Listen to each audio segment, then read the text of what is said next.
relates to something Mark just shared. Lisbeth had left the apartment to come home Okay. 2 weeks before she Yeah. passed. Yeah, And you she mean was the- she was great. Mountainside. Yeah, she They was. were great. Well, I loved when she called it the apartment. Oh, She's like, I was at the apartment. I'm coming home from the apartment. yeah. And we were out on their back porch, and it was a classic.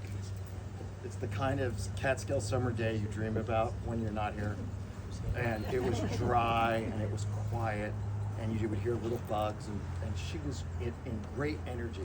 And I brought this fellow named Ben, who's Ben is born in Hobart and lives up here, and helps us out. And we went over just to see if we could do some things for them, weed whacking. Yeah, you did a lot. Ben did a lot. Ben That's did a lot. great. Yeah. He's a great whacker. That was a great whacker. I'll tell him that. That was a great whacker too. So you know.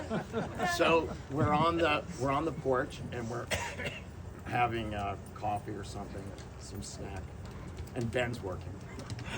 And I said, well, I'm going to go help Ben.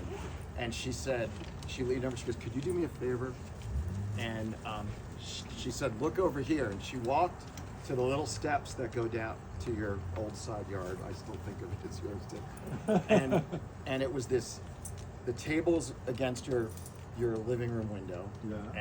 And there's this few little steps that go down to a few more little steps. Yeah. And there's this tiny little plant, Yeah. and it was in bloom. And she asked me if I could gently clear out around it, because this is where she sat and had her coffee, and she wanted to see down there. And it was this big, beautiful property with all these beautiful plants and trees. There's the one And thing. and well, she had some other Yeah. things which wanted.